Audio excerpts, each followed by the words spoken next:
And that is a great piece of music that Claire has put together to get us in the mood for this special bonus content edition of Road Gang Radio. You can hear the buzz in the background. Phone Master Dre is over in New Orleans at the Degas House as I am saying these words. Good morning to you, Phone Master. Good to have you on a Saturday morning. Hopefully it won't be a reoccurring thing, but this is a special occasion. Dean Croke is joining me here. We are at Wreaths Across America's Truck Drivers Lounge. You and I got a chance to talk on the phone. Dean, good morning to you, by the way. Good morning. Yeah. What do you think? This is like a bucket list item for me. I had no idea how big this is. This is amazing. The logistics behind this is on a whole nother level. When I talked to Courtney about this at Louisville last year, I had no idea what was involved in the logistics behind this. We had a tour of the factory and watching all the folks in the cold and the water and the snow putting wreaths together. This is an amazing logistical exercise. We were out in the forest the other night at sunset and watching all the people trim the trees, the limbs. How this all happens in a short 2 to 3 week period, Jimmy Mack, is absolutely breathtaking. And then watching all this happen, like 18-hour days, watching all these truck drivers in and out. This is the most amazing logistical thing that I've seen in my entire life. It is like, and I wasn't kidding. When she came on the other morning, when you and I were there, I said you basically constitute a major American fleet. Right. For about a month in time. Yep. And because the rest of it is all kind of slow planning, really, they have to do it gradually because you can't maintain that kind of staff for the entire year. And then it simply springs into life. Well, the other thing that I didn't appreciate was how this lounge becomes not really like a holiday mecca, but for a lot of drivers, they go to the ATHS for a truck show and they catch up with their friends for a week. Here, there's a lot of truckers that come here and take the whole week off to meet with their fellow buddies from a military background. And I'm seeing and meeting people here that are doing exactly that. But what I didn't realise, and I was talking to a couple of guys from Becker Farms from Ohio, and they were sitting on the phone with their run sheet from their bill of lading equivalent, and they're calling all of the people that they've got 12 deliveries for over the course of the week.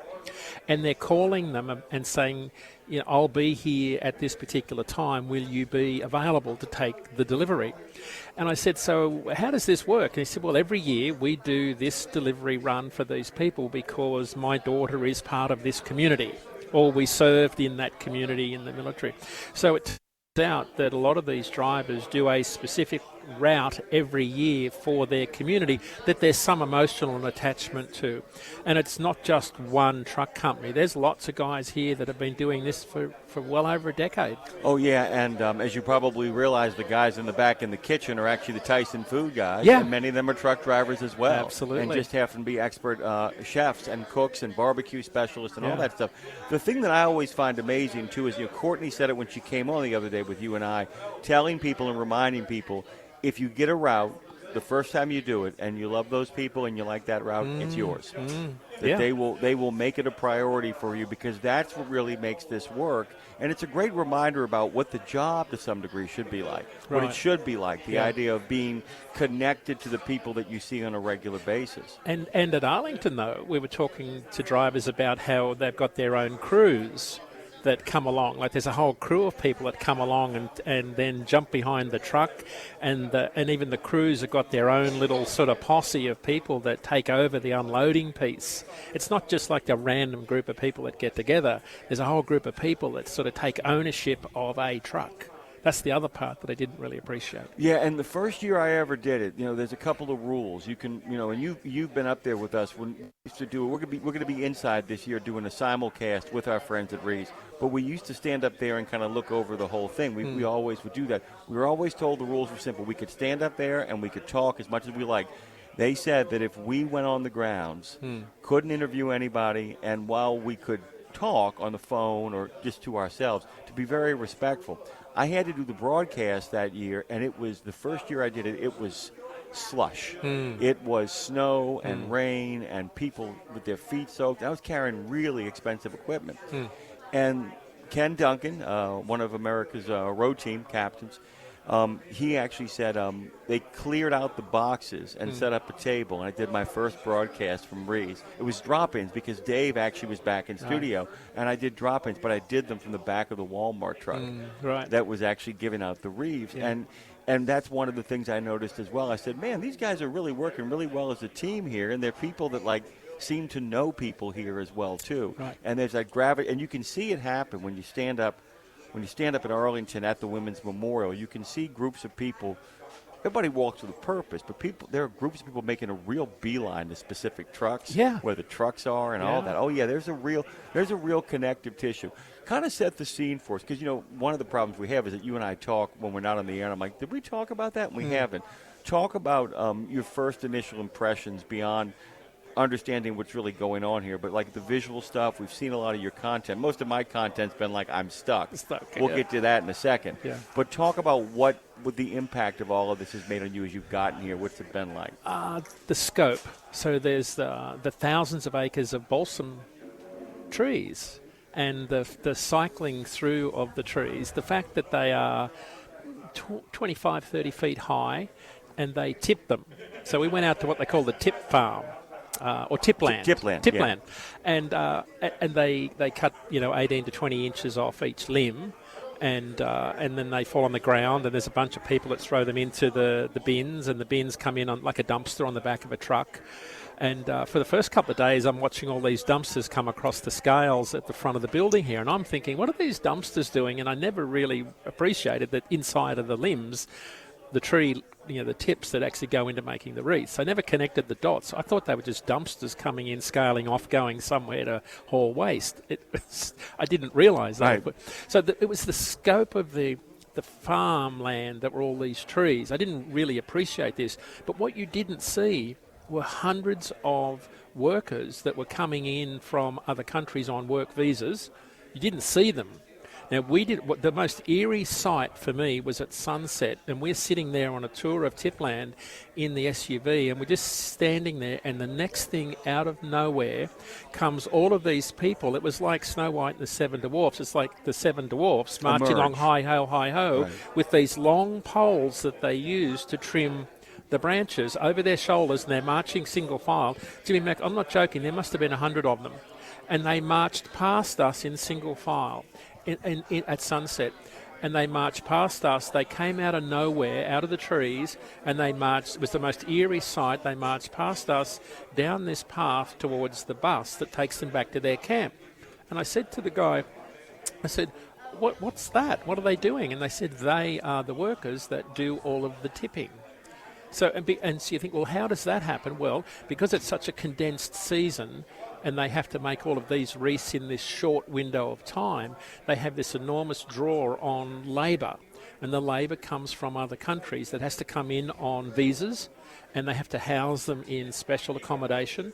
There's probably 100, I guess, in the Tipland, but then there's another 300 or 400, I guess, that are in the factory that are making the wreaths on these extended shifts. This is really hard, cold, dirty work that these people are doing, putting these wreaths together. So you asked what my first impressions were. My first impressions were the amount of effort that goes into making these wreaths behind the scenes. I had no idea what was involved behind the scenes, how hard it is. Like, this is really hard work. Oh yeah, like I said, it's a major trucking company, and it is a light manufacturing company as well too. I mean, it has so many moving pieces, and then the thing is too, like I said, you're not running that operation year round. Yeah. So you're basically creating, like I said, a supply, and you're creating a shipping lane for it at the same time, and they both have to rise up at the same time, or at least merge together to kind of do that. Are you joining the convoy tomorrow? I'm actually going to go ahead of the convoy to get some videos of all the trucks coming down through one of the towns. Yeah, I'm going to leave here about 6 a.m.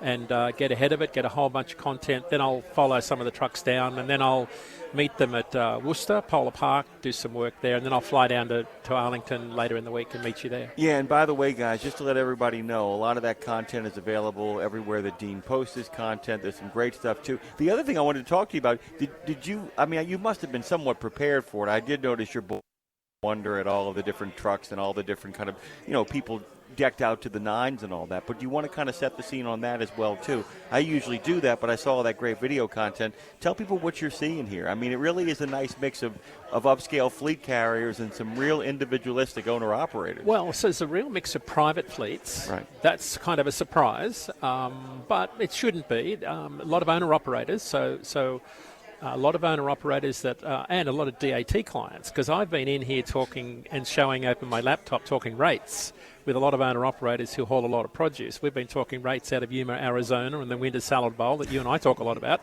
So I've been in here with a couple of our clients this morning talking about rates this week. And that's been really interesting. So a lot of owner-operators, that's been one of the takeaways. And then the other group have been all the private fleet carriers, like for Walmart and Tyson Foods. Williams Dedicated, Load One, John Elliott's big fleet. So there's kind of a clear delineation between the private fleet group and the owner-operated group. Not much in between. That's been the big takeaway. So you see very different fleets types. You see the classic owner-operator, big W900 Kenworth type fleet, and then you see their more classic private fleet group. So you see a real mix, but that's here at Wreaths Across America.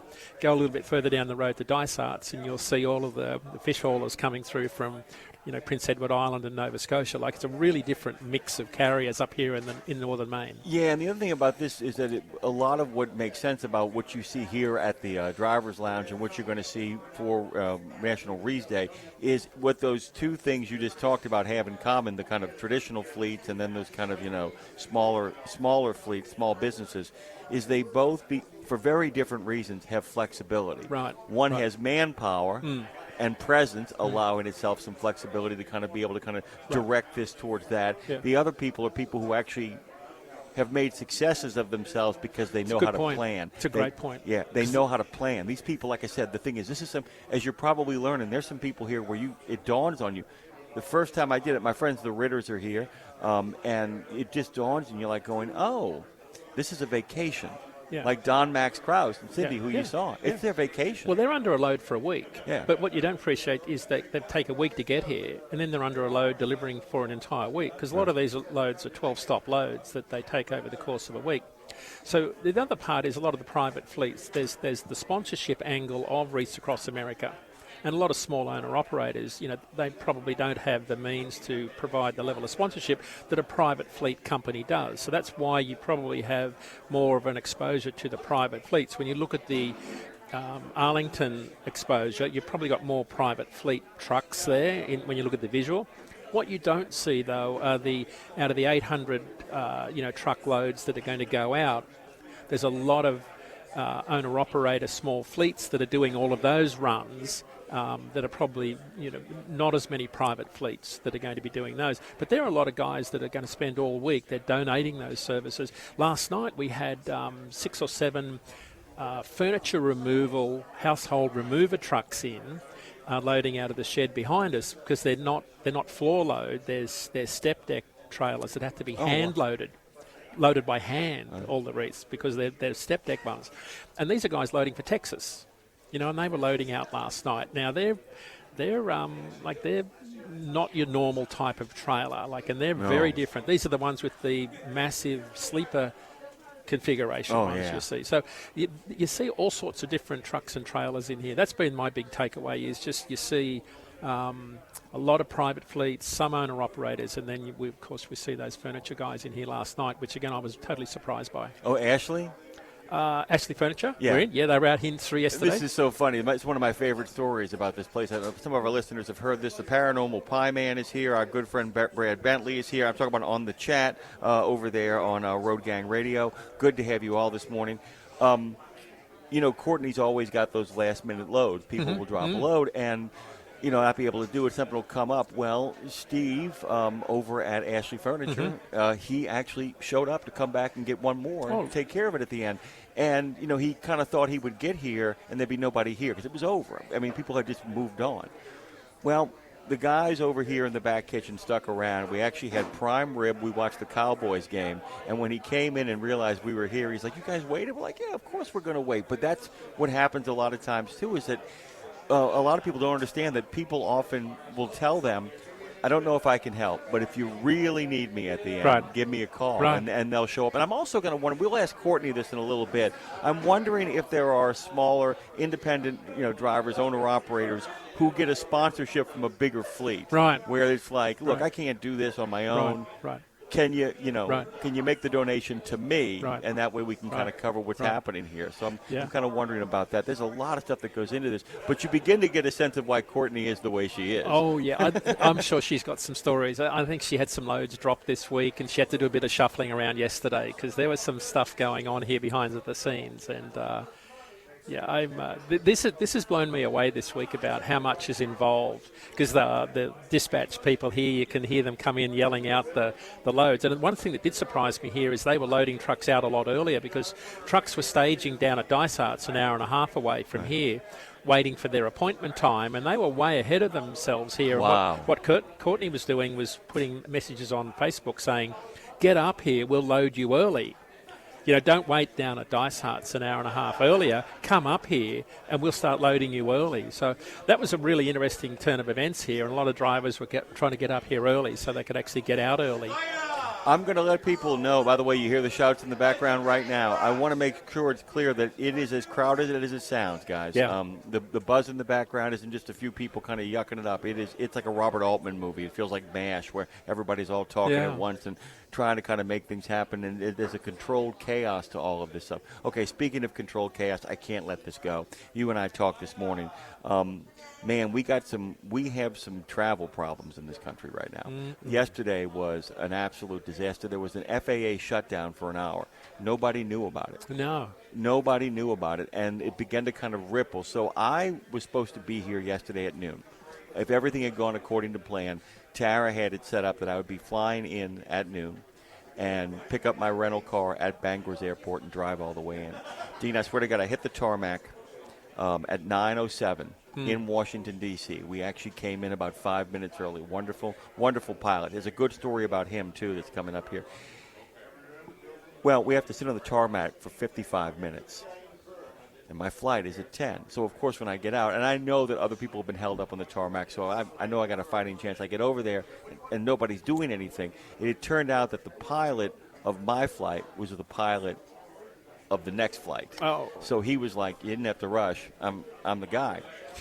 We then waited for 2 hours, and everybody thought it was a wing defrosting problem. It wasn't. It was an FAA shutdown in a number of airports across the country, which backed everything up. We waited for 2 hours in the plane, Dean. The pilot then deplaned us on purpose so that he could move the flight attendants out. They'd hit their maximum number of hours to get himself a new staff. He almost pulled it off. And then at the last minute, I'm going to be honest, American Airlines got greedy. They tried to pack in a bunch of people who had been on a canceled flight, and in racing to get those people on our flight, they ran the clock out. They ran the clock out, and the pilot didn't storm out. You could see he was disappointed. This is crazy. As they set up, people got in line, people got on phones to make ready. The pilot of the plane stood at the counter with the women to personally thank everyone for their patience. And you could feel it bring the temperature down. It was like it was a master class in customer service. I could see he was really upset about what the airline had done. They shouldn't have done it. I ended up having 2 flights canceled on me, and then they kept pushing back the last one, which was supposed to be at 10. By the time it settled in and the plane arrived, we were supposed to leave at 12:47 to get in at 2:30 in the morning into Bangor.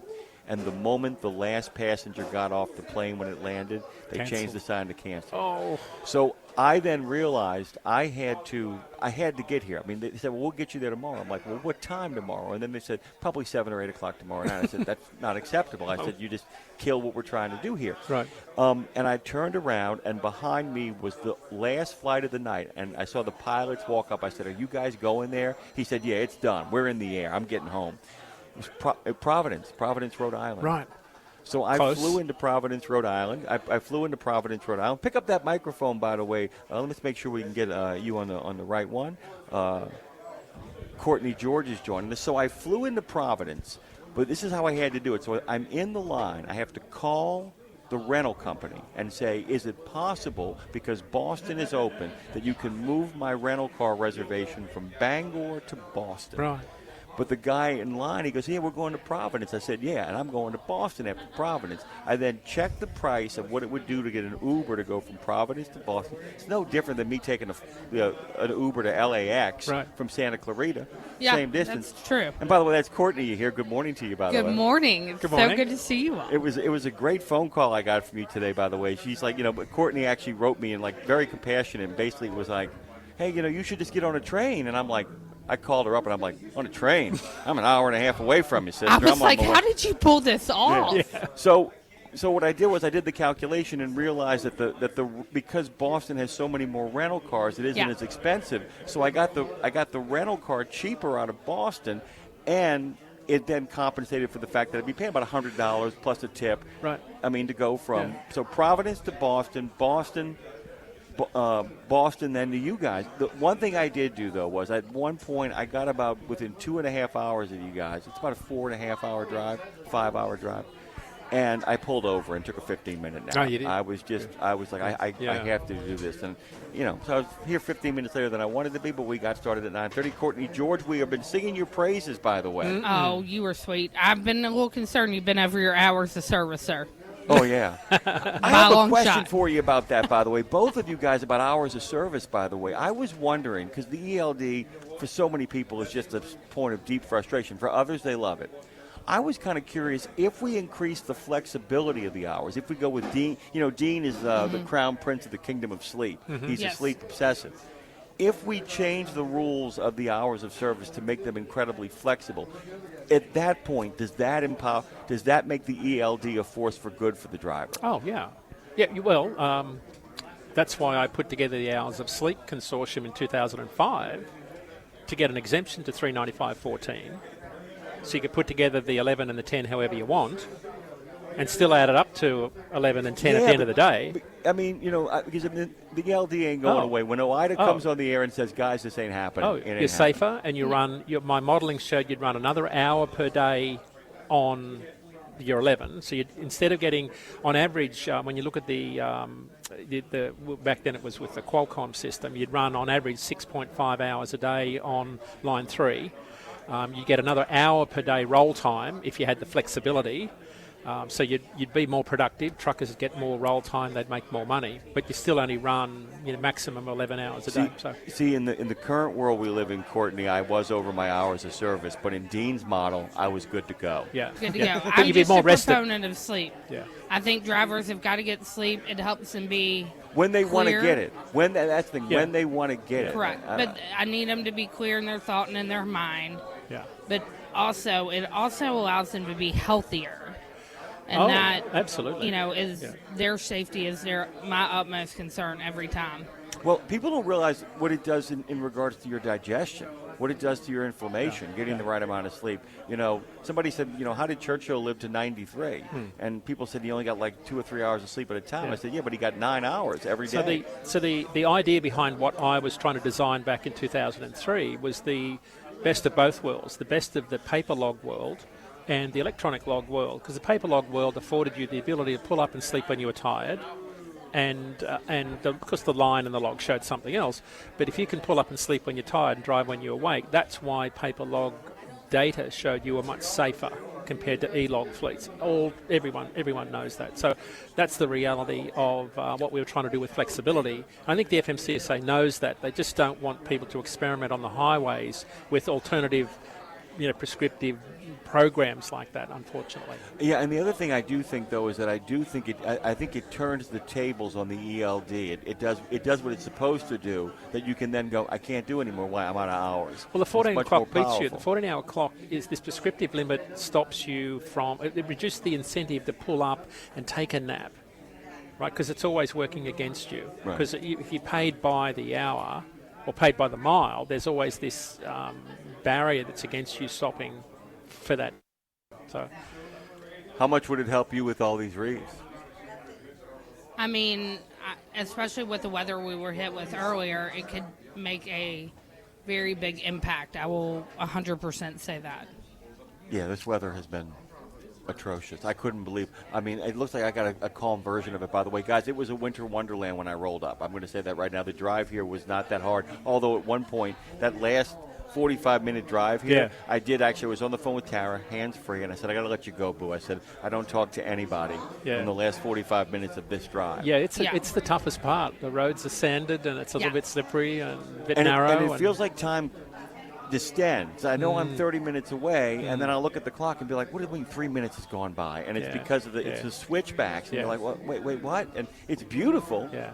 In the summertime, it's gorgeous. Yeah, In the wintertime, you remember summer, right? Yes, the summer is beautiful. Winter up here is questionable. Yeah. I will give, they do an amazing job cleaning the roads as someone from the south. They saved my ass last year. I went into a ditch.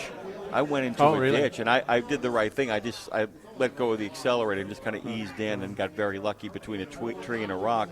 But those guys, and the number of Mainers who drove by like, need anything, kept going the by. People in this state will take care, they are good, hardworking people that take care of everyone. They realize, hey, you're in a not great situation. We want to make sure you're safe and okay. Dean, I swear to God, it was like almost every single person that drove by was, I got a rope, and I'm like, AAA, okay, you're set, good. I mean, every time and then the guys AAA got there and they got me out in lickety split. But it's like that 30 minutes here in the wintertime is. I think it's the hardest part of the drive. It is. You don't know because you're close to the coast if there's a storm coming in, if it's coming off the coast or if it's an inland one. Right. And sometimes the models are not accurate because it changes. Yeah. It's one of the 4 great places in the United States where if you don't like the weather, give it 5 minutes. Yeah. Yes, very much or so. give it a mile marker sometime. How are you looking on all the loads? How am I looking on loads? I've got one that I am concerned about, but outside of that, I mean, we loaded a minimum of 73 trucks yesterday with no delay. Which is outstanding in my opinion. And, telling people to go ahead and come on, not to sit in Dysarts. Not that Dysarts isn't great. We love Dysarts. But getting them in here and our loading team's willingness and ability Incredible. has been just unmatched this year. That's something to watch. That's incredible to watch those guys load. Yeah, Rob has done outstanding. I've not had any drivers waiting. Like, if you've walked in here, you were being loaded within an hour. Most of the time, you're out in 15 minutes. What I love is that every year, and by the way, this is a high compliment because the first time I was here, I found it this way. Every year, Dean, they get calmer. Every year, both the drivers, because of how they're treated, but every year, the people that work this get calmer and calmer. They have. Now, some of them have more force behind their voice and a little more friction. And Courtney knows what I'm talking about. But it gets calmer and calmer and calmer. And there's a vibe you feel. That's the other thing I wanted to say. Somebody said, well, are there ever any arguments? I'm like, the problem is, I said, everybody can feel the vibe of nobody wants to be the turd in the punch bowl. I mean, no one wants to be like that. Everyone is happy to be here. This is something that I wish I could have replicated years ago in trucking. People are happy to be here. Their bellies are full when they come in. They're treated with the dignity and respect that they deserve. And I think that goes a long way. I thought was fascinating this morning. Being a truck driver sorry? Hold on one second. Okay. That's great. It's a great suspense moment. You will find out what Dean thought was fascinating, but we got to take a really quick break here. Let the people who take care of us, like Wreaths across America, take care of themselves. Phone Master Dre is over in the city of New Orleans taking care of us at the historic Degas House. The Fastport Studios over there. Speaking of Fastport, Brad Bentley over on the chat says, hello. I love Brad. He's the best. Got some really groovy Christmas music courtesy of Claire Marie. Little kids are running through. They love the magic of the moment. There are parents who have children that are going on the run with them. There are amazing. 5 kids in that truck.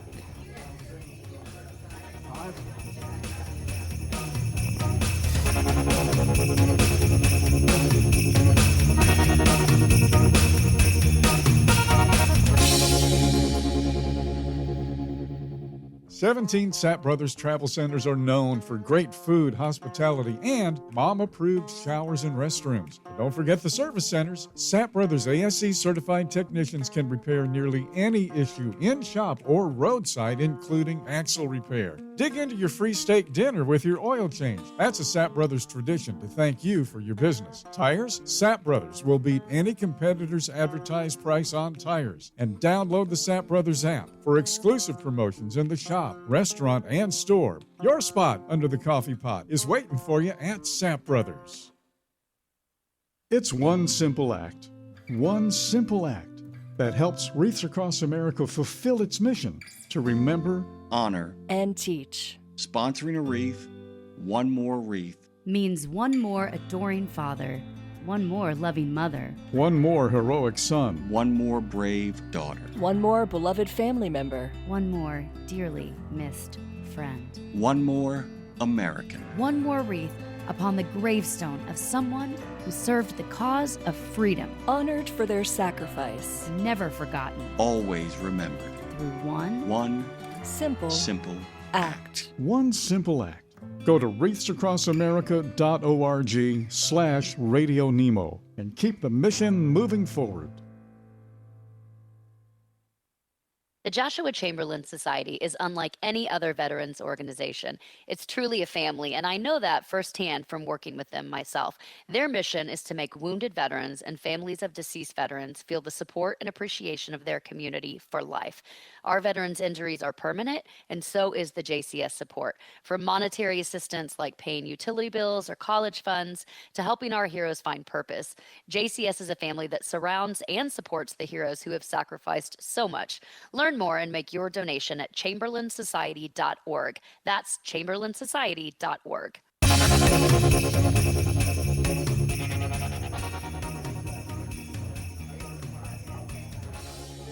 So nice to be here at Wreaths Across America at the Truck Drivers Lounge. We'll be talking to a whole bunch of people tomorrow here from the Drivers Lounge. Dean will not be here with me. He's actually going to do what he does best, other than, do an amazing job analyzing the markets and telling you where the freight rates are best.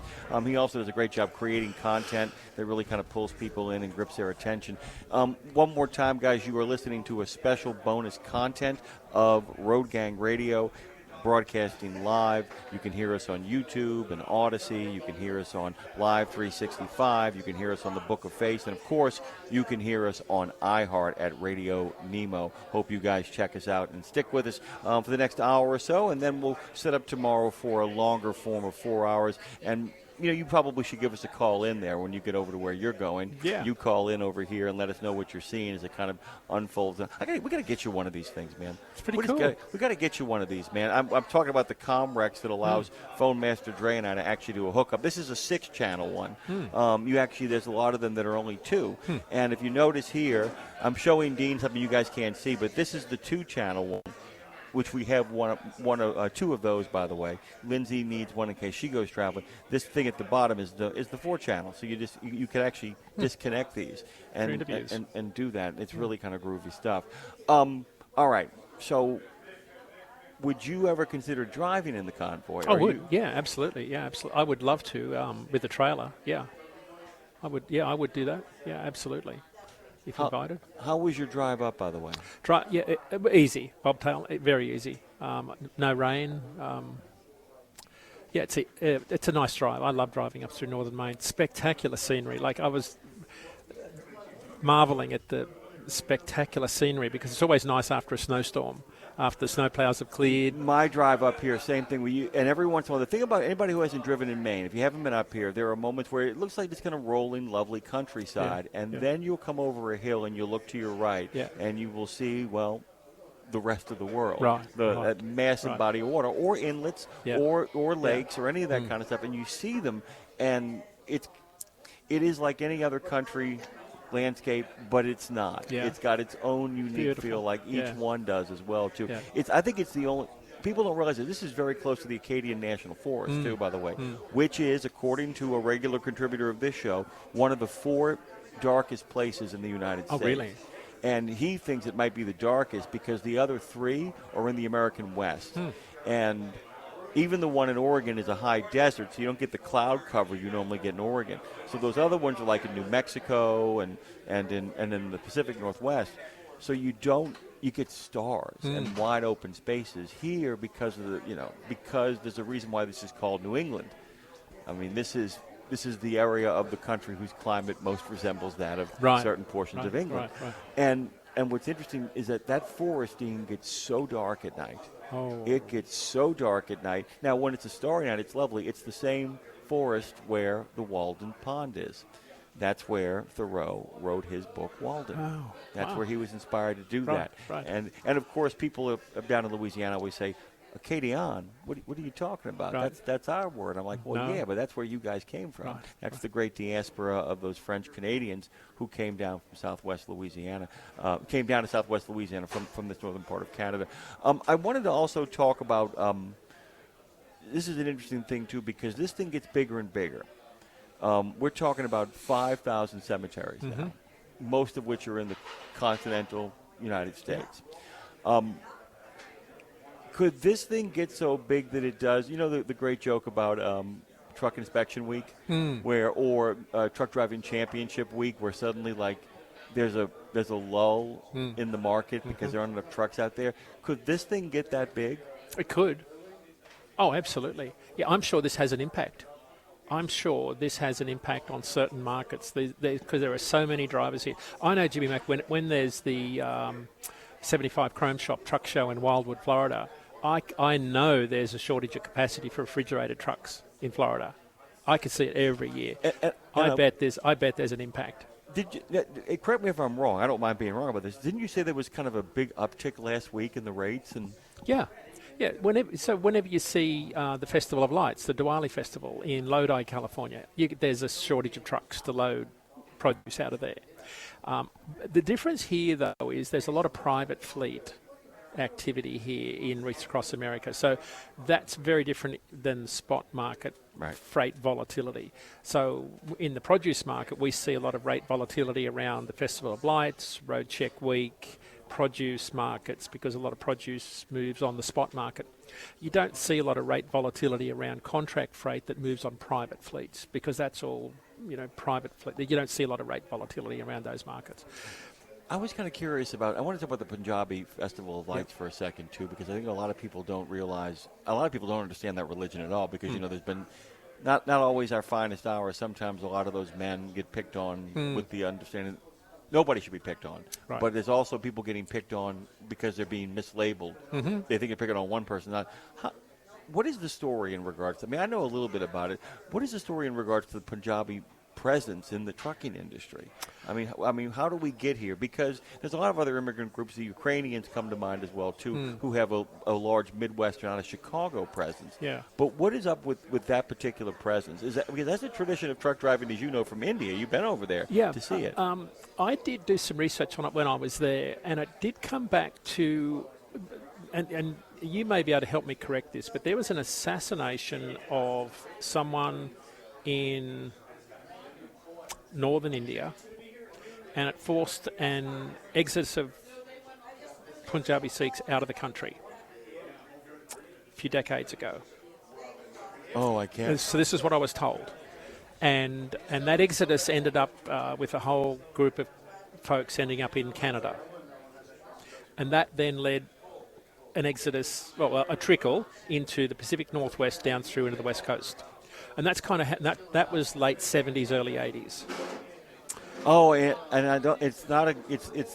I know it's not Gandhi, but it's not one of the Gandhis. I think I know who you're talking about. It was a very prominent politician, Yes. and the name escapes me. So they were marginalised, and then there was a shift. And I remember, I should know the answer to this, but that was what I was told, because when I first came here in the 90s, it was obvious that there were a lot of Punjab Sikh truckers in the Pacific Northwest.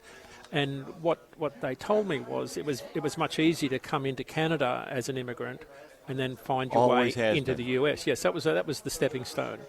And that's kind of, if you look at the Pacific Northwest down through California, that was sort of the migration path. So I think that's just sort of territorially geographical, how we've seen so many of those carriers end up on the Pacific Northwest. And that's morphed into that whole Central Valley region now, where a lot of those carriers are in that long-haul produce sector in that area. And they've done remarkable work with their Christian counterparts, too, in regards to, as you pointed out, the great Diwali Christmas swap. Right. Where they pick up the slack during Christmas, and a lot of people pick up their slack during the Festival of Lights. Right. And by the way, you'll often see that if you're on the road and you go to some Christian churches, in the back you will see Sikhs sitting in the back of a lot of. They are very, very non-denominational, ecumenical because of the core belief of they believe in the essential goodness of all mankind, and that there are many pathways towards salvation or whatever your understanding of, whatever your idea of nirvana is. And so they are often found. People will notice why is the Sikh in the back of this truck stop chapel? And it's well, no, they are here to experience. It's the reason it's called Festival of Light. That's one of the centerpieces of what they believe in. They believe in the light at the center of the world. So it's just always kind of fascinated me, and I've always thought to myself, how do they end up here? And I had a suspicion it was the Canadian connection. Yeah, but it stems from something that happened back there in northern India. And the other thing is that, once again, not a surprise to you, not a surprise to me, they are some of the biggest proponents of English language proficiency. Right. That their organizations are, as we make the point, it's guess what, guys? We're not the largest English-speaking nation in the world. Right. India's got claim on that, just like Portugal can't claim the largest Portuguese-speaking nation in the world because the Brazilians want to have a word with you, by the way. Yeah. And I've been thinking about this, too. Do you speak any foreign languages, any languages besides jokingly, I speak Australian English, but that's a very different thing, though. That's culture. That's kind of culture different. A lot of people say you're joking. To say, no, if I spoke Australian English, you wouldn't understand me. But so not really. I speak a little bit of Croatian, but not fluent. Yeah, I'm okay on German. My wife actually is fluent in French. We were talking about this last night. One of the things about being stuck in an airport is there was a guy, he's a former NSA guy who had his own business, and we were talking about AI you and I were before. And I was talking about that a Votech skill, that along with whatever your passion is for work, that any sort of Votech skill, you have one in driving a truck. I have one. Dre's got a couple of them, as a matter of fact, along with being a very good producer. He actually has a lot of what I would call high-skilled manual labor skills that kind of go along with it. Somebody once told me that the ability to be able to speak a foreign language and finish a book in total was kind of the center of what you should be able to do. The guy said, can I make one correction? He said, yeah. He said, as long as one of the languages is actually knowing computer code. He said, I would add, if you can really speak at a high level in regards to computer, he said, I think that would qualify. By the way, I loved our conversation on AI and Allentown and talking about his album when I was having breakfast with Cindy and Max Krause. Turns out her favourite album was Nylon Curtain. And we were talking about it, and she was listening to the show, and she said, that's my favourite album, and we got talking about that whole show, and that was a really good discussion. It's one of the funniest endings to an album, too, Dean. The last song on that album is called Where's the Orchestra? Right. And it's and he basically wonders, it's about a guy who goes to a play with his girlfriend, and the whole thing is about, wasn't it supposed to be a musical? Right. It's just, and it's really charming, but it's also an attempt by him to kind of get serious in a non-New York way. Scandinavian Skies is a really good, really, that whole album is pretty terrific. Yeah. It also features a song that Garth Brooks actually got a lot of mileage out of, which was Goodnight Saigon. Right. And it does, you can feel the idea of that alienation. And by the way, it's a great document for the country changing. You've gotten a chance to meet Don Don Cindy. Max, yeah. Anybody else you get a chance to meet, you've spoken to or heard about and not gotten a chance to meet? Well, Chuck Andrews here. Had a great conversation with him. Joe Rennie, here he is here. Just met some of these characters here. Met a lot of people, your kind of names on Facebook that I've been talking to here over the last couple of days. It's been really interesting to meet new people.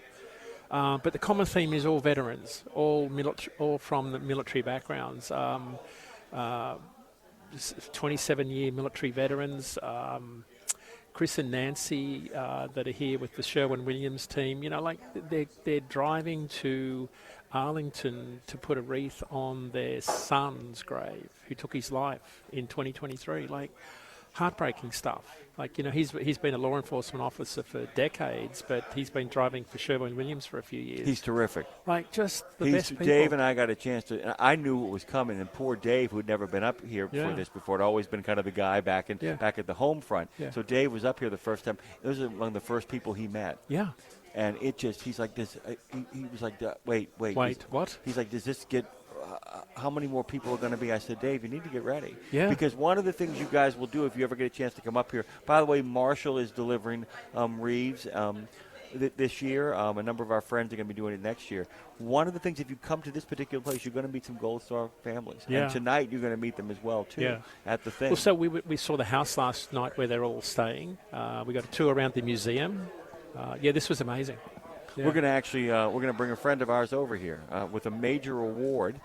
Get a chance to get him on. Let me make sure I got his microphone good and hot. Right to your mouth, brother. Right up to your mouth. Hello. How you doing, brother? Real good, real good. Hang on. I'm on a tape delay listening to you guys. Oh, that's a weird experience. Yeah, isn't it? I'm on a tape delay listening to you guys on the Bluetooth. So let me kind of set the scene. First of all, introduce yourself. I'm Chuck Andrews. All right, Chuck. So Chuck has got a hat on that basically is Worcester Balsam Farm. Got a nice hat. Tell him about the button-down shirt, which is just fantastic. It's a Hawaiian style. It's Hawaiian style, but I'm from Cleveland, Ohio. Okay, the hat. Merle gave me this yesterday, so I bugged him because Merle will always wear the Wreaths company hat. So I have a collection of these Hard Daddy shirts, and this is the leg lamp shirt. So I'm from Cleveland, Ohio. The Christmas story. A major award. A major award. Fragile. It's Italian. Yeah. I got to tell you, so the reason it made me so happy last Christmas, I don't know if you know this, I, for a Christmas present, brought my brothers, sisters, mom, and dad all T-shirts, but all unique T-shirts from the movie. Some of them parodies. Okay. It was like The Good, the Bad, and the Ugly poster was turned into the old man, the mom, the major award. And I love it. But we had last Christmas, we had a Chinese Christmas Day feast, and everybody wore T-shirts from A Christmas Story, by the way. He took that.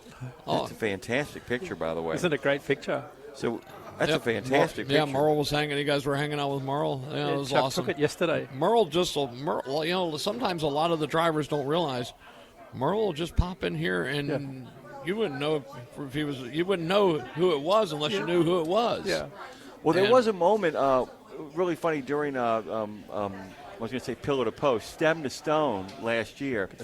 Dave and Merle were talking. They were actually having this conversation, and somebody said, "Who are those two old guys?" And no, somebody just up here having a good time said, "Who are those two old guys, and why are all those people around him?" Because we were on the other bus, and Merle came on the bus, and he was like, Merle wants Dave with him, him and his people. And so Martin Garcia and Marley Hall go, "We're Dave's people. We're coming with you guys." That's funny. How long you been up here? This year. What you mean for this year? Yeah, I mean, yeah. When did I land here? Wednesday?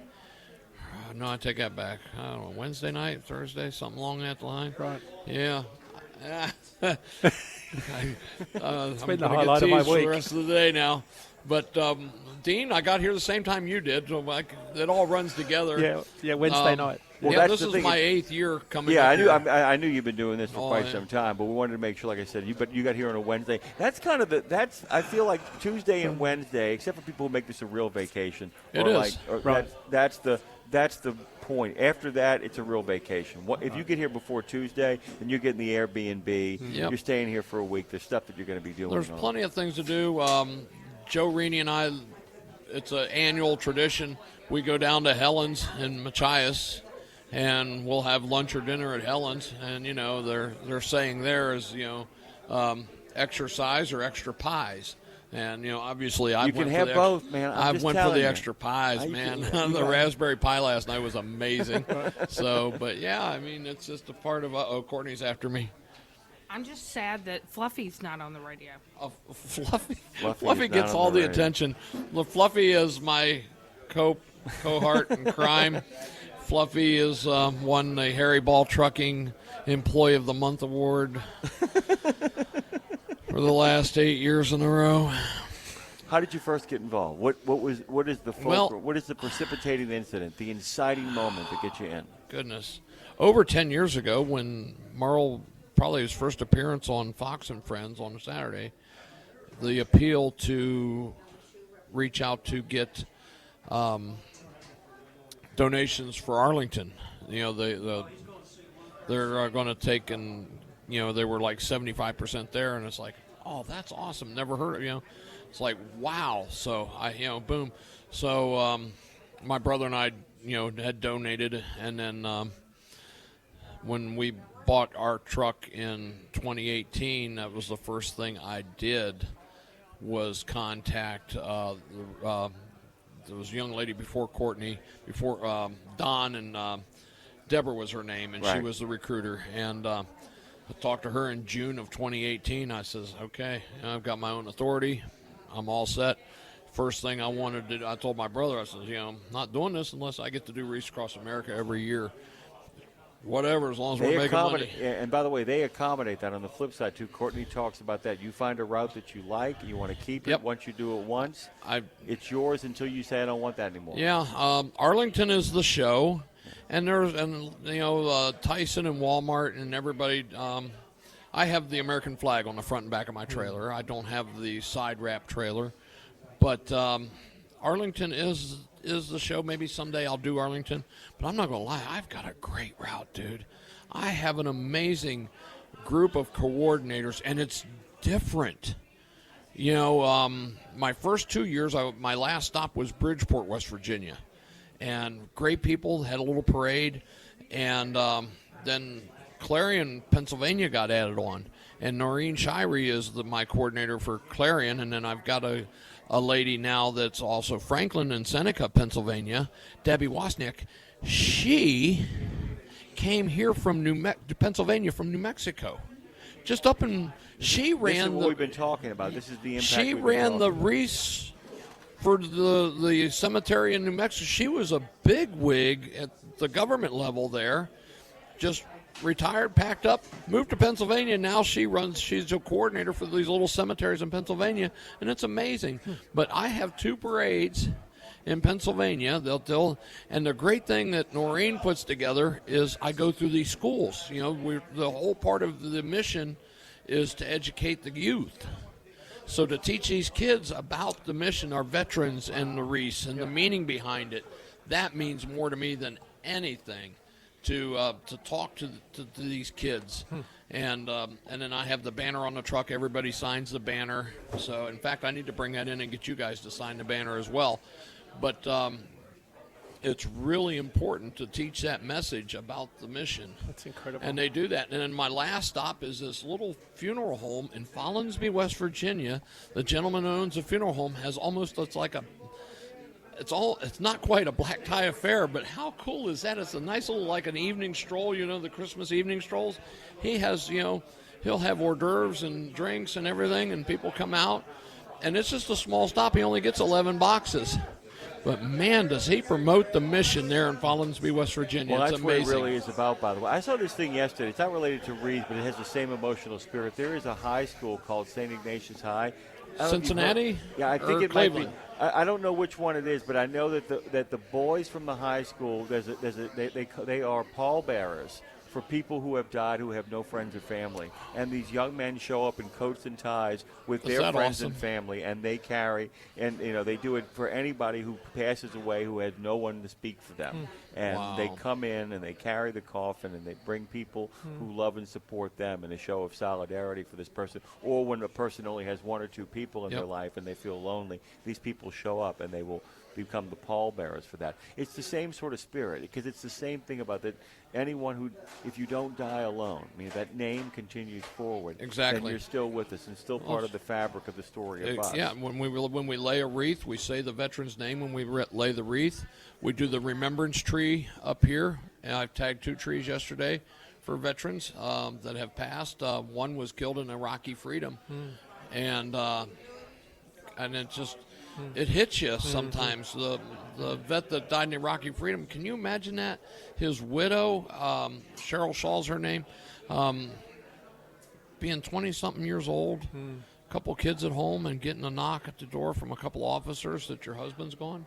I'm sorry, before I forget, it's St. Ignatius in Cleveland.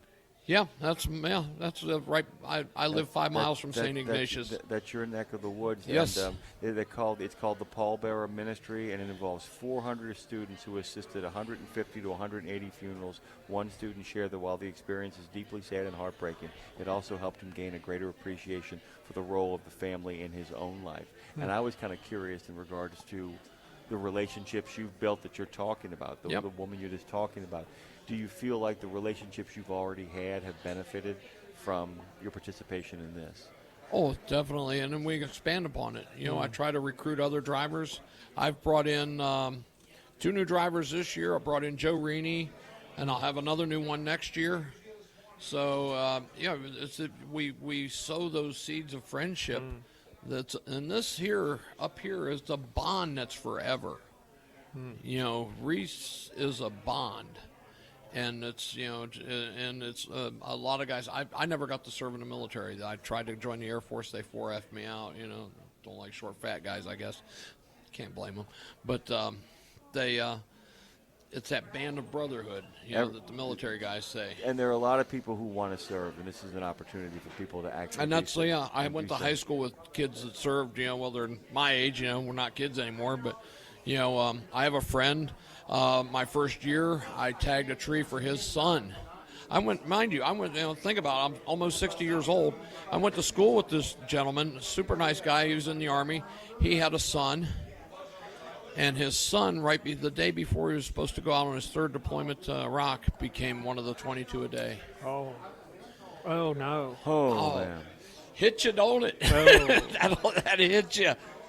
You have some friends out there, by the way, the Paranormal Pie Man and Dustin Keene and Foraught all say good morning to you. Glad Good to have morning. you aboard. Good morning, everybody out there. I hope you guys are having a good time. When do you actually take off? When are you out of here? We're leaving tomorrow morning. We're going to follow the convoy. I want my new guys to experience the escort. We're going to follow the convoy, and then we'll split off in Ellsworth and head to Ohio and Pennsylvania. Dean Croke joins us this morning. And, Dean, who's our latest guest? Who's this guy? Chuck Andrews. Yeah, I can't believe it. Can't believe it. And you got Joe Rini to do this? Yeah, Joe Rini's somewhere around here. It's good to see you, Chuck. It really is. It's good to be here. Thanks for coming up. Man, your plane flight delays and cancellations, holy mackerel. Let me tell you something. We not only endure, we prevail around here. I tried to keep Dean entertained until you got up here. He did a great job. Did the best I could. I kept waiting. I love talking about trucking down under.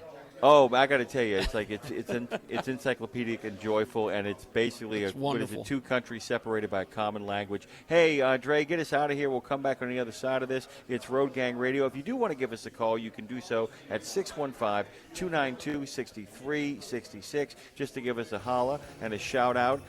Dean's with me, Chuck's with me. We're going to get a little further down the road and see what the action looks like. One more half hour to go of this special content.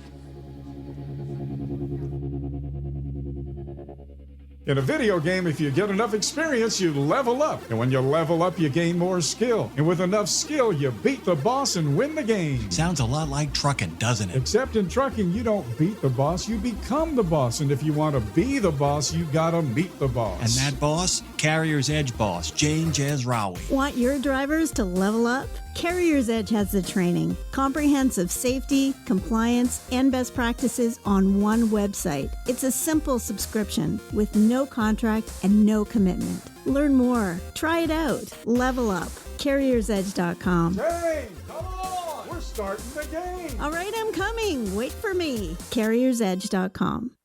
Did you know it's extremely easy to join the Wreaths Across America mission to remember our fallen heroes, while at the same time honoring those who are currently serving our country and their families? Plus, you're helping to teach our younger generation about the value of freedom. With just one $17 donation to Wreaths Across America, you're sponsoring a fresh Maine Balsam Remembrance Wreath. They've really become a symbol of America's respect for those who bravely served and are no longer with us. To sponsor your wreath, just visit wreathsacrossamerica.org. That's wreathsacrossamerica.org.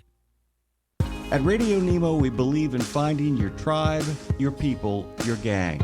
But you can't find your gang unless you find yourself, and you can't find yourself unless you write, right? Lindsay Lawler's We Should Write is a podcast about the healing power of writing. It dives deep with creatives of all types to discover how putting a pen to paper helps them work their stuff out, and maybe gives you the permission slip to do the same thing. We Should Write, live at noon in the center every Wednesday, and then everywhere you get your podcast. Go to RadioNemo.com and learn how to write yourself to healing, creativity, and clarity. Right? There was an era when truckers were out there, alone, long rides, dark nights, miles from home. As part of the Road Gang, though, Dave Nemo helped change all of that. As a voice in the darkness, Dave kept drivers going with music, jokes, and of course, friendship. And if you miss those days, Radio Nemo's got something for you. Nemo's Night Beat puts the gang back together with an hour of trucking tunes and road songs, classic comedy, and those fun factoids that you came to expect. Nemo's Night Beat is Dave at his very best every Monday night at 7 in the Center on iHeart, Odyssey, and Live 365, as well as Tuesday night at 9 on Wreaths Across America Radio. So head on over to RadioNemo.com and join the gang on the beat. Nemo's Night Beat.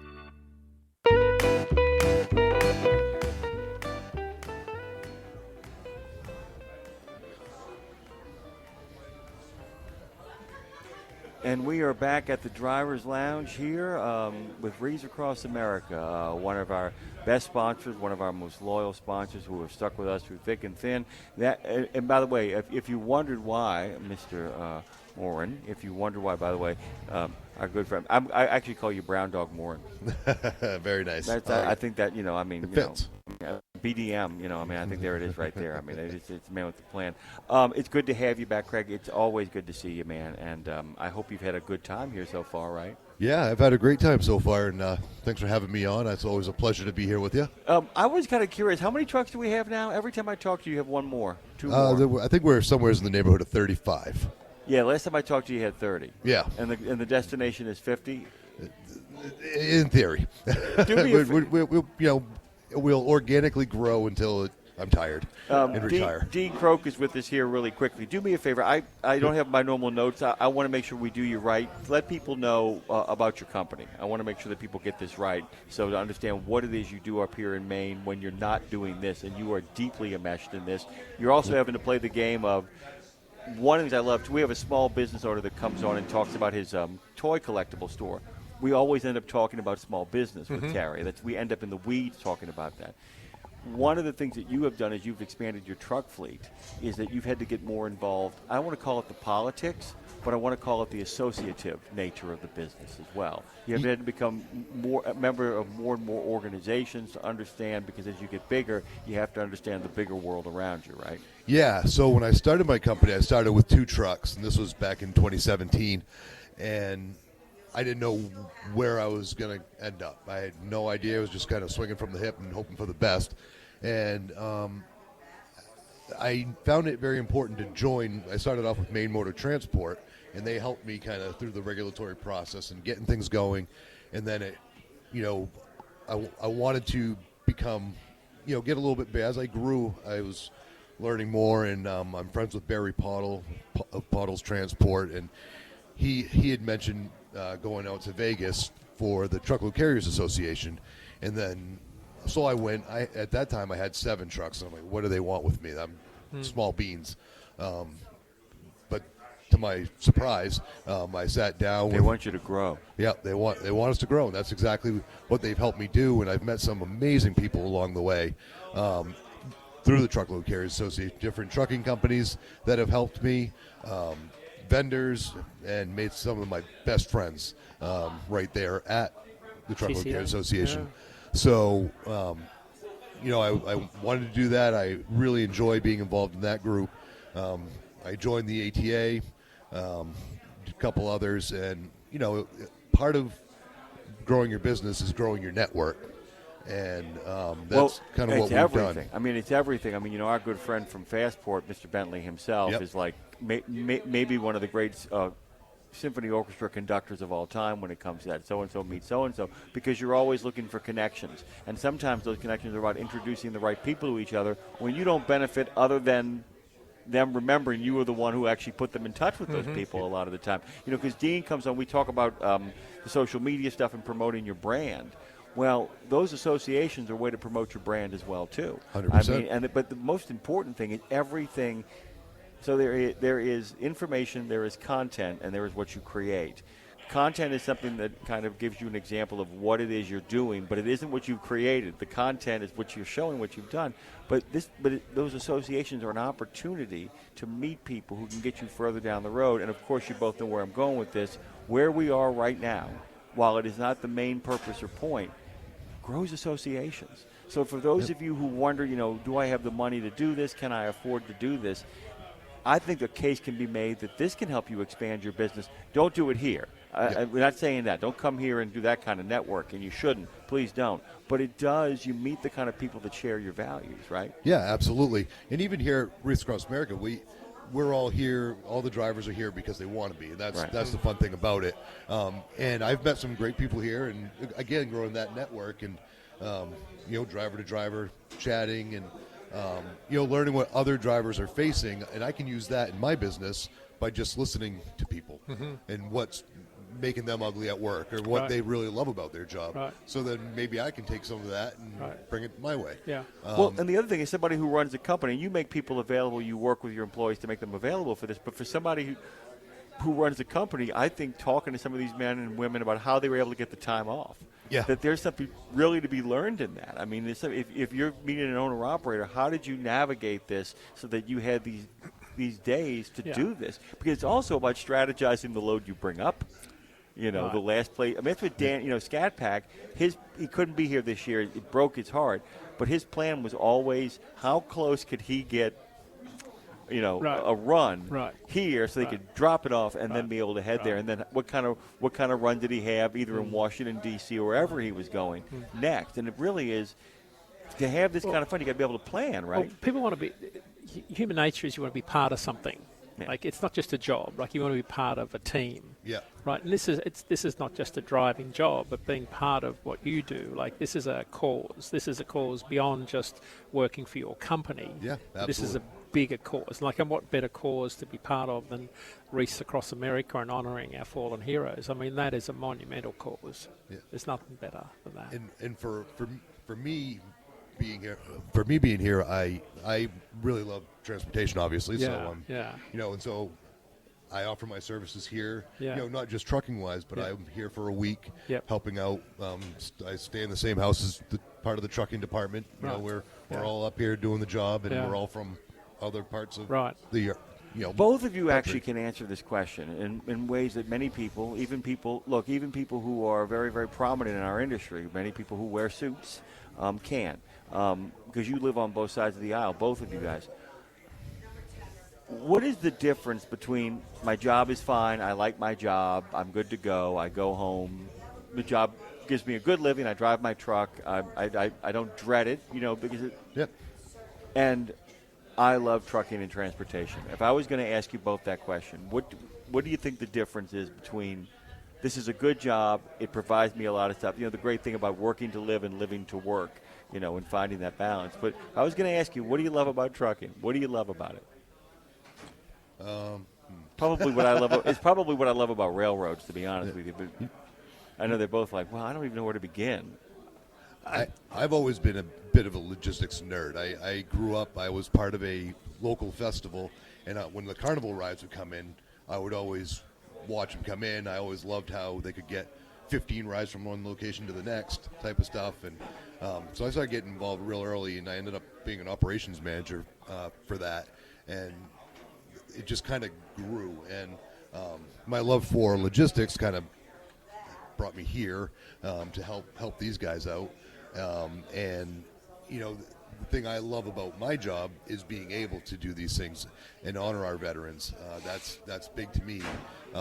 And I know my drivers that are involved. I got quite a few that got involved this year.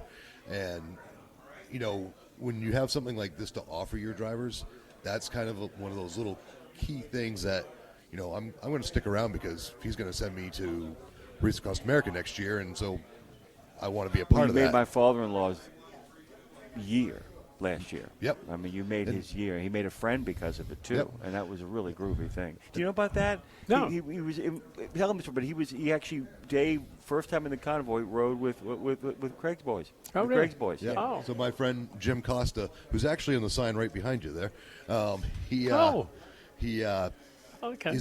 Vietnam vet, and he was in the convoy for his first time. He's been involved up here with me since we started. He wouldn't have it any other way. Right. Yeah, I'm going to have to pry the steering wheel out of his hands, when it's time. And Right.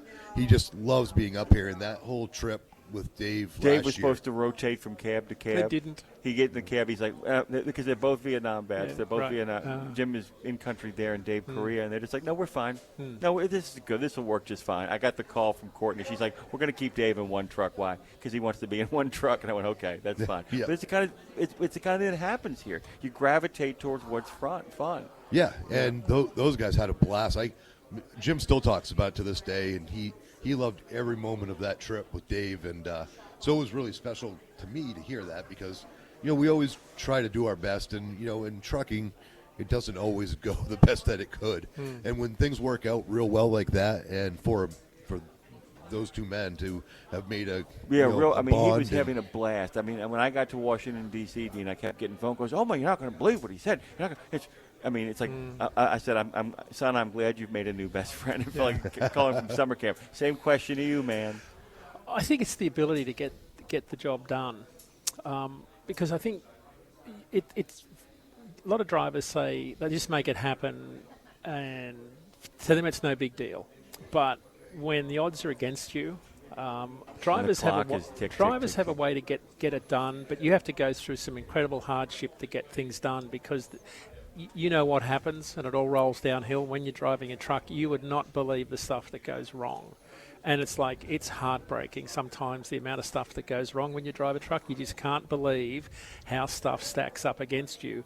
But because you're in the middle of nowhere and you're on your own and you have to get the stuff delivered. And I think that's what I always love about truckers is they get the job done and they get it delivered and they kind of walk away from it. And they're not looking for, they would love a thank you. They would love that, but that's not what you get. Like, you don't get that. You think, I would just love it if someone said thank you instead of, like, why are you late? But I would just love it if someone said thank you. And not always the boss says great job. Like, not always great bosses say, I really appreciate what you did. That's kind of what separates good bosses from the not so good ones. Well, being able to being able to articulate not great job, but actually what the great job was. Yeah. To be able to say that is a big deal. I won't lie to you guys. Yesterday I had as awful as it was, figuring out how to get here was a blast. Oh yeah. I was like, if I get to Providence, but it's like, but you start doing the thing. That's what I'm talking about. Yeah. It's like how your brain goes into overdrive and you think, I know how to make this happen. Yeah, that's a logistician. And I love turning around and seeing that there was a flight going to Providence, and I'm like, wait a minute, that's 4.5 to. I can do that. Right. I can do that. Yeah. But without the rental car and starting to do all that, getting on the phone and figuring all that kind of stuff out. Yeah. And I can imagine, by the way, for you, half the time is spent. Do you get a chance to drive as much as you would like, or? I did in the beginning. Now I save it for parades. I don't blame you. It's okay. I get so busy with not the politics, but the business. And the business. It's not a good use of your time. I just don't have the time to drive anymore. No. So I might pick up a parade here and there. And, go. I call it go and play. Or we do a lot of stuff for our school department. We pick up pallets of groceries for the kids and help them out. So I'll go do that. Yeah. Little local moves to basically help people out. Yeah. I mean, it's kind of like, being Bear Bryant coming down from the tower to kind of execute a block, show people how it's done. And I think it's important, too, to kind of, if you're running something, to be able to keep sharp just enough so you can be like, that you can still be a teacher, still be a trainer, still be able to talk to people about what's going on. I would imagine any new technology you probably make a point of using as well, too. I wanted to ask you that. What are some things that you guys are going to start onboarding in your fleet that either you're looking forward to or not looking forward to? As far as onboarding,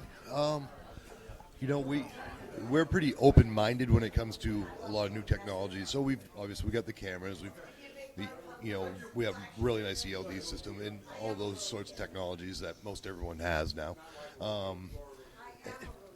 We just designed our own TMS system with a company out of California, great guy who I actually met at a trade show. And I told him, I said, you chased me around just long enough at these trade shows. Now now you're gonna be my problem. Like we're gonna do this dance together. That's a big thing, isn't it? In the idea of designing your own. That's a big thing, though, designing your own stuff, right, Dean? I mean, there's a lot of customization that goes on. Some places where it shouldn't.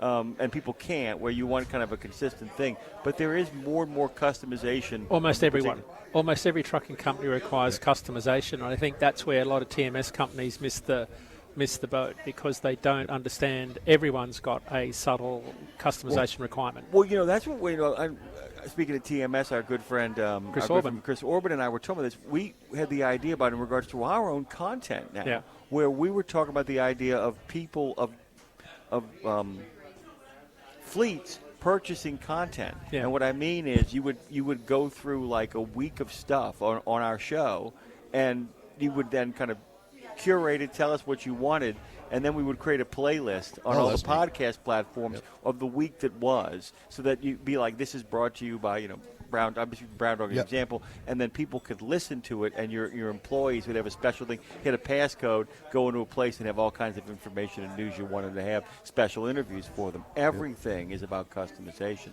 The danger of it when it comes to what we do is that people start telling themselves what they want to hear, and that's the only problem with that I can foresee. But any other places where you're kind of excited about what's next? I'm trying to get my head wrapped around some AI stuff.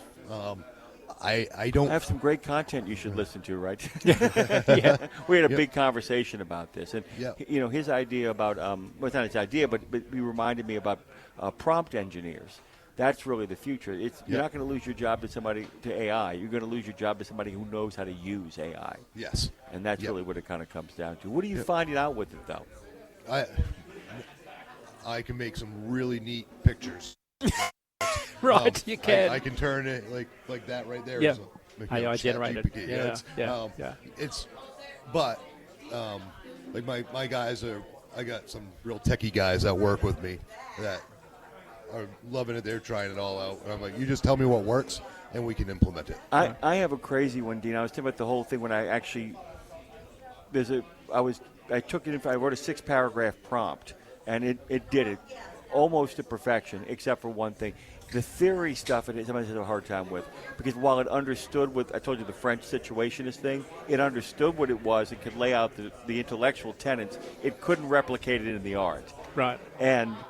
But one of the things it did say was, if you're going to use that approach, it did stop and go, and from time to time, you should ignore what I'm telling you. Because the stuff I'm talking about is all that don't buy this ad, this is not an ad, all that kind of breaking the mold, the meta kind of realization. And the AI program told me every once in a while you should ignore what I say and disrupt the hell out of this. Yeah, I mean, it really, because it understood, it intellectually understood what that was kind of getting at, too. It comes down to the prompts, dude. It's like it comes down to the prompts. We're saying it's a mirror to who you are. Yep. And if you take the time to really write in detail what you wanted to accomplish, it can really put it together in such a way. Yeah, and I've only fooled around with as far as like writing emails and how to get that email across in a certain way, we'll say, and not in my way.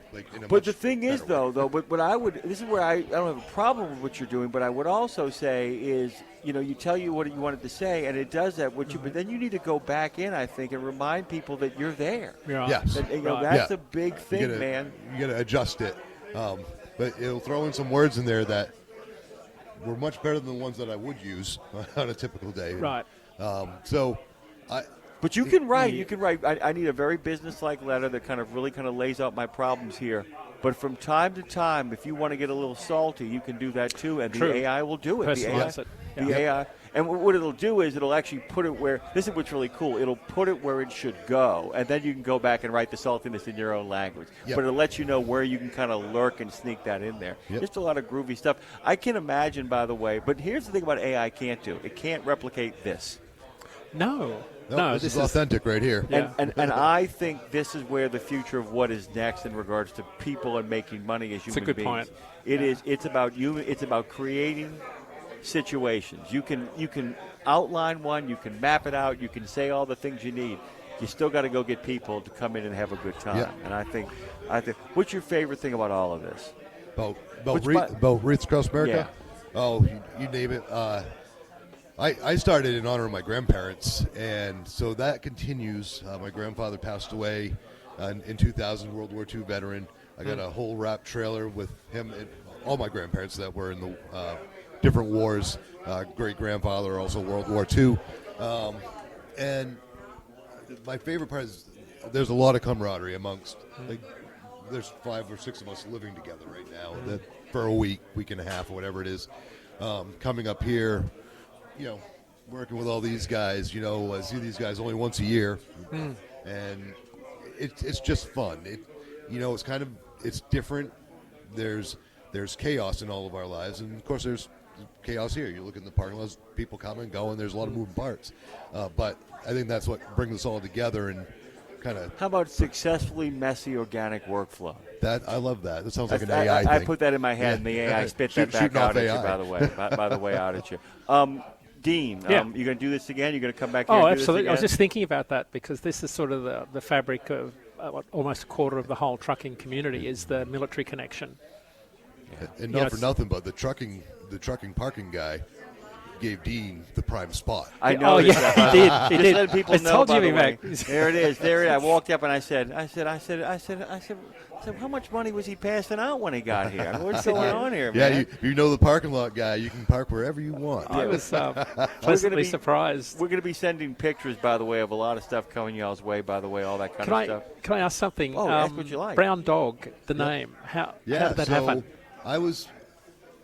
We were working on starting this company. I had a business partner. He said, all right, we're going to incorporate on this date. I need a name, come up with a name by then. And I've been dreaming of doing this for like 20 years. I didn't think I'd have a name by then.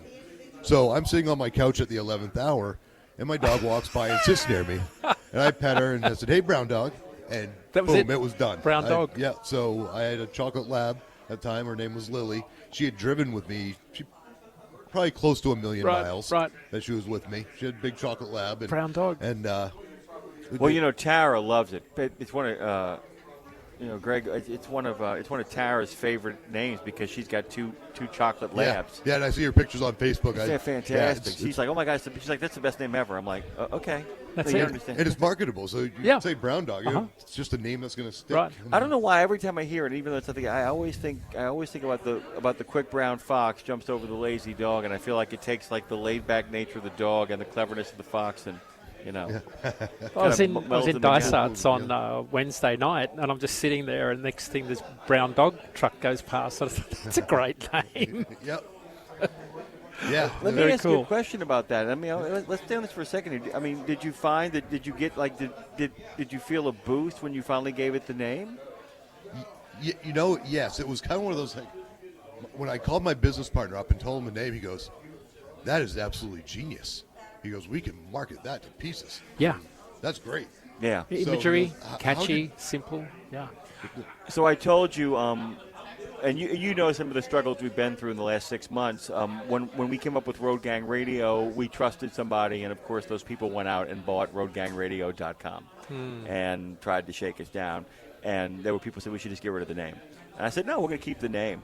I actually bought a domain name for it. You know what it is? It's getwiththegang.com. Right. I'm like, I like that better anyway. But it really is important to find the stuff that you want. Did you make sure you get all the stuff? How did you make sure that you got all the kind of branding and trademark stuff? People realize you got to move fast on that, right? Oh yeah, absolutely, and we did. My business partner had done this before, not in trucking. He owned a fish company, but he had that business sense, and he learned. Yeah, and I was just coming out of a truck. I handed in my keys to my fairly new Kenworth that I had picked out myself, and I was like, wow, this is different. So. He got me going on all this business stuff, and 8 years later, we're working on a plan for him to sell his shares to me, and I'll be 100% owner of Brown Dog, and but without him, it would have been very difficult, and who knows if I would have survived it. Yeah, I mean, so one of the things that we changed over at Radio Nemo is we have lawyers now, and I told my father-in-law, I make the joke all the time, I said, people that begin with lawyers end as friends, people that end with lawyers don't. Yeah. Good point. And one of the things that, to be able to have Fred call me and be like, hey, before we get going here with these articles of incorporation, I need to get every single logo you have. Please send everything over. Send all your titles over. Send everything. We're going to trademark it all right now. And all of that's the kind of stuff that we talk about all the time on our segment, Gene. People don't think about that. Yep. And if you could do it all over again, although you've done very well and you followed a really good plan because you have somebody who had a lot of sense, is there anything you would have done different? It could be something small, too. I think you've done so much right, to be honest with you. We have done a lot. Yeah. Could be a tweak. Yeah, I would have. We grew real fast in the beginning, and that kind of took us back a little bit. it was It's more the second biggest reason people go out of business. Yeah, so we had to- undercapitalized. The number 2 is they grow too fast. Yeah, and so we grew too fast about 2 years in, and so I realized it right away. Like, I was hiring, if you had a pulse, come on down. That got expensive. So we learned really fast. We steered the ship, and when you're small enough, you can steer your ship pretty quick. Yep. So we put a plan in place. We took a full year to just batten down the hatches, nail everything down, and that was the best year we did. It was a lot of work. We had a lot of new processes put in, and again, this all was help from my friends that I've met over the years that had some great processes that they were using. So try this. Great. And when you're building a company from the ground up, trucking is not the easiest thing to kind of get into on that level, to build up a company to get up to the 30-some-odd trucks. Exactly. It's a lot. But it's why associations are so important. That's because it. There's a tipping point, 30, 35, suddenly you're in the game. But it's that, we told this to Lindsay about podcasting. When she started her podcast, We Should Write, we said 7's a good number. I said 25 is the number where you lock in. Because there's a lot of podcasts out there. Check how many get past episode 20. Hardly any. Really? It's stunning. That's interesting. For all these tens of thousands of them, there are very few that actually make it past 20 and 25. It's hard work. You're literally, unless you're smart, there's a lot of people, though, who wisely will do one a month. Or one every other week, as long as you're hitting your goals and doing it. We are running out of time here. It is great to see you, man. It's great to see you, and I'm sure we'll be seeing a lot of each other over the next week. Next week is going to be kind of crazy. When do you get to Washington, D.C.? I'll be there on Tuesday. So will I. So that would be really cool. And we're going to be part of the Vet Ready Summit. When do you get to D.C., Dean? I'll be in there on Thursday morning. Fantastic. I'll fly in Thursday morning, be at the Pentagon Friday, Yeah. and then in Arlington on Saturday morning early. Be very, very groovy, guys. And Lindsay's going to get in town. They wanted to get in on Tuesday. They just have a We Should Write. They've got to do live from Nashville. Then they're all going to come over. So Tara and Lindsay get here on Wednesday. I will be going to D.C. on Monday, but really kind of settling in on Tuesday. I finally get a chance to just enjoy the city for once, just for one day. Yeah, they're great. Not one step ahead of the sheriff, which is where we spend our time here on Road Gang Radio. Graig, and of course our good friend Dean Croke. Thank you, brother. Thank you. Great to see you. This has been a bucket list item. Check. Check. There you Check go. that off. Check. You know what's so great about it? It's a bucket list item that you don't realize how much of a bucket list item Until it you was hear. until you hear. That's And you exactly go, oh, my it. God. Yeah. The first thought I had the first time I came here was, I'm so glad I haven't missed this. Right. You know, I'm glad I'm not catching it at the tail end, when it's, you don't remember back in the day. It's still awesome. Yeah. This is great. And now we got our wreath hooks stuck in you, so now you're stuck with us. Well, last year, going to Arlington was like mind-blowing. I thought, I'll never miss this again. And coming up here, I didn't know what the driver's lounge was. But I told you, I did warn you. I did. Knowing who you were, I said, man, I told Dave the same thing. He's like, yeah. I'm like going, dude, I'm telling you. He was like, holy. This is wild. This is the truth. Dean Croke, Greg Morin. We always love our good friend Dre over there in New Orleans, who got up early and made the drive over here. Really appreciate you, brother. I told you I would get out of here at the time you're supposed to get out of here. Thank you so much, guys. We'll be back tomorrow. Madison with a T will be producing from 7 to 11 in the center and 8 to 12 in the east. Dre, make sure you tell her it's 12 o'clock in the east so she doesn't panic. Okay, brother? Thank you, man. Give me some music and get me out of here, brother. Got it. Thank you, sir. Tune in tomorrow, guys. We'll be talking to everybody out there in Funville. Big thanks to Dean Croke for joining us. Big thanks to Dre for making it all happen. And big thanks to you guys who actually participated in the conversation. In the conversation here at Road Gang Radio. Go to roadgangradio.com and jump into the conversation there. Continue the conversation. Make comments on our Facebook page and all the other places we broadcast. Dre, I will talk to you on Monday, okay?